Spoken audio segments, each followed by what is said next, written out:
Good morning and welcome to Our Issues Milwaukee. I'm your host, Andrea Williams. Our focus this morning is on fun and exciting things for kids to do this upcoming summer. The school year is quickly coming to an end. The kids have just about a month to go, and it's important for parents to start thinking about what their child or children will be doing during their time off. The Brinn Children's Museum is not only a beautiful landmark in our city, it's dedicated to providing hands-on educational experience that help children build fundamental social and physical skills during their formative years. And my first guest is Synovia Moss. She serves as the Director of Community Engagement and Outreach for the Brinn Children's Museum. Good morning, Synovia. Good morning. How are you? I'm doing well. Thank you Great. so much. And I know you guys just celebrated your 22nd anniversary. And like I said, the museum's a beautiful landmark, and there's so many things you offer for kids and the entire family. Tell us a little more. Well, we're very excited to be a wonderful resource here in the city of Milwaukee. And as you said, we provide some of the premier educational opportunities for children and families. So we have lots of hands-on exhibits that help with all of those fundamental skills to help young children for school readiness.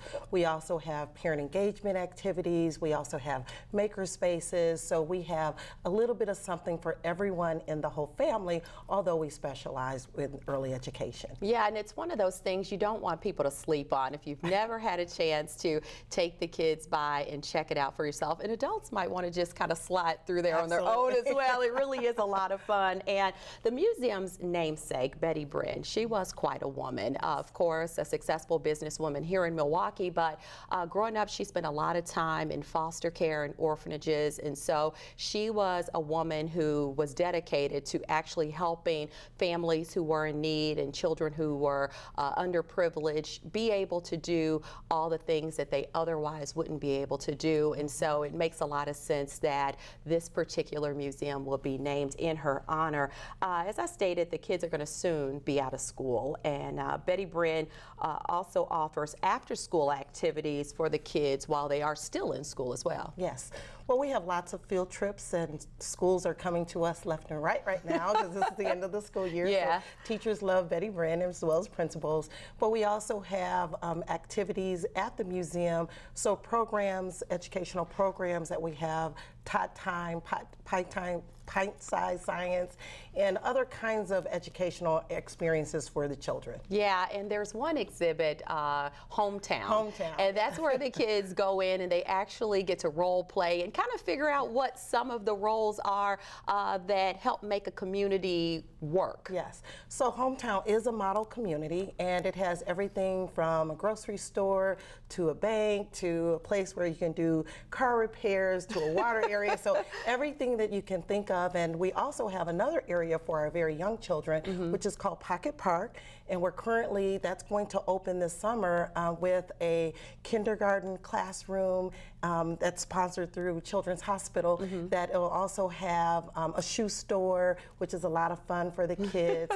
So just lots of things that we're planning in that area for very young children. Yeah, and that's what the museum is really about, that hands-on activity, things to make the kids really think. And when we talk about the summer months, they always emphasize the summer slide, and that means that they kind of forget a lot of the things that they learned over the school year if you're not constantly working with them. And so you've got the concept of kids needing to be active as well, because a lot of times they'll watch TV all day, or they'll sit in the house and watch video games or play video games, and they gain weight, and we have an issue with child obesity these days. So you guys have teamed up with Kohls to get the kids active when they come to the museum as well. Absolutely. We have our Kohls Healthy Kids area. It's on It's Your Move.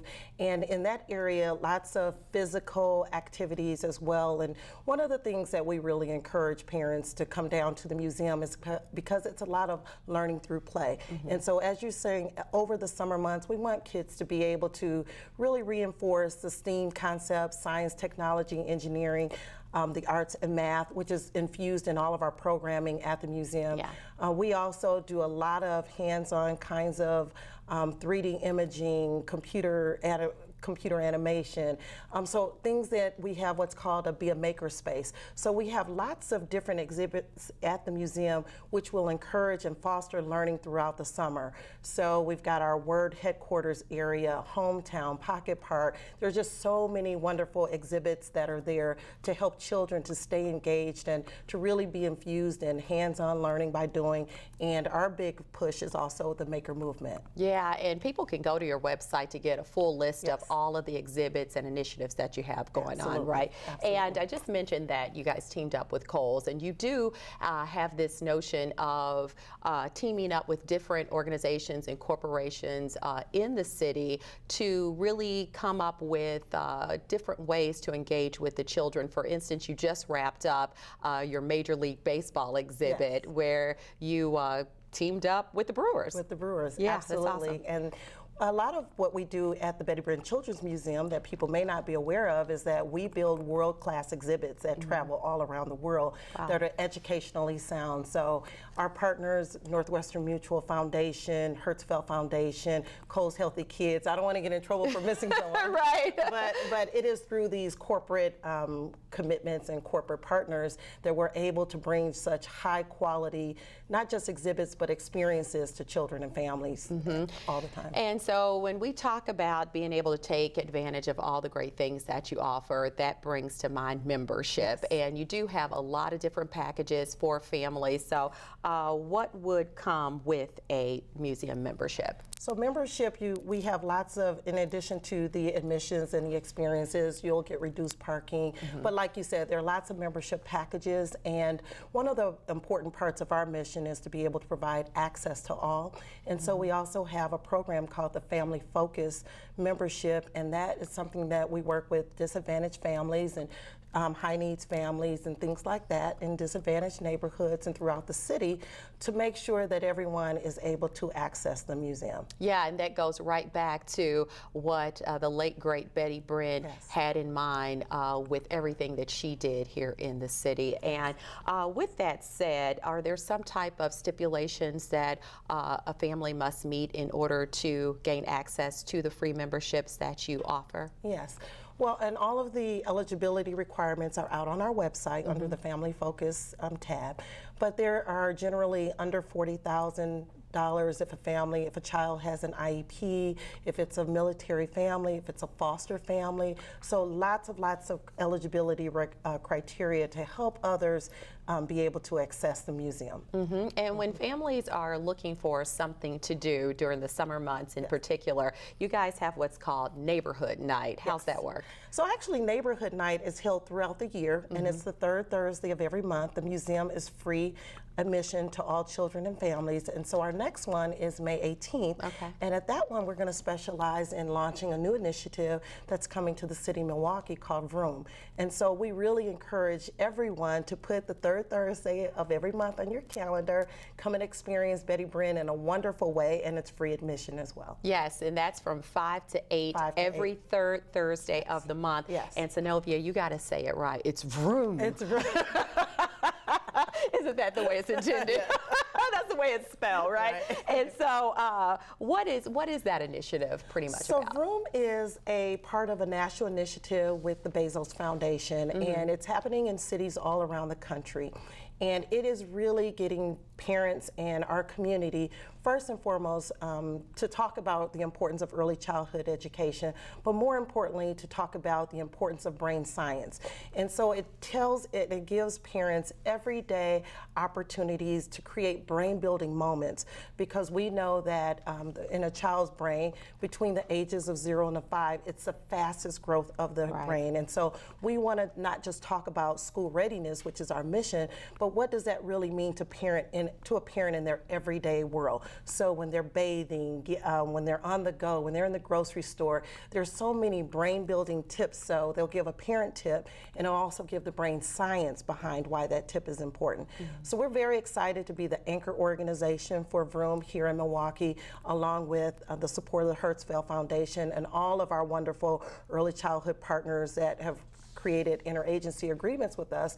So we want our community to be infused with room brain building moments for children, and also the parent engagement piece to let parents know you already have what it takes to be a good parent. We just want to be able to provide additional resources for them to show where and how to get the additional help. Yeah, and this would be great for maybe parents who are expecting to Yes. kind of come through and gain some knowledge on how to start implementing those things once their child is born, right? Yes. Yeah. Well, another part of our mission is parent engagement piece, and we do a lot of parent education and outreach to the community. Each year we service, we have close to 200,000 visitors who come to the Betty Brinn Children's Museum, but more than 80,000 are touched by our outreach programs. And so we have programs like Family Focus, which provide parent engagement, transportation assistance, free membership. But we also have a new program called Know and Grow, in which we are working with Northwestern Mutual Foundation to really look at how Betty Brinn can go out into the neighborhoods. And so we're working with 3 disadvantaged neighborhoods, Amani, Muskego Way, and Metcalf Park, and we are literally going into those neighborhoods 3 times a month with our partner, the Milwaukee Public Library, and to take our maker experiences out into churches, organizations, Boys and Girls Club, COA. So all of our community partners, that we're able to take the museum out to them to really show that Betty Brinn is not just this wonderful resource on the lake, Right. but we're very committed to early childhood education and for that to be infused in our community. Yeah, and it is no secret that early education is critical. And you guys actually have preschool programs and special programs for kids of all ages, Yes. though, right? Yes. So we have everything in Pocket Park. We have Pintside Science. We have Tot Time. That's where we have stories and activities for our very young ones, and that's every Thursday. So again, there's so many different types of programs, educational programs that we have to offer, that we have a little bit of something for everyone. Okay, Yeah. that's what people like to hear. And with us dealing with the issues every week on this show, we know that unfortunately Milwaukee is one of the poorest cities in America, with thousands of kids that are living in poverty. So you've talked about the things that you have in place to give families an opportunity to enjoy everything that the museum has to offer, but you also have an opportunity for people who are looking for a tax-deductible place to give money. They can donate to Betty Brinn, and that money can go to help continue being able to give free memberships to families in need. Absolutely. Well, Betty Brinn is a 501c3, which means that you can give charitable donations to us. And we've been doing that since our opening in 1995. And it is very important for us to be able to, and we work very hard through grants, through our partners, through philanthropy, to be able to make sure that this experience, this is available to all families and children here in Milwaukee. And I think that is the biggest and best message we want to really get across to people watching today, that it's open for everyone regardless of what the scenario may be. So I thank you so much for coming by. It's always a pleasure. Thank you.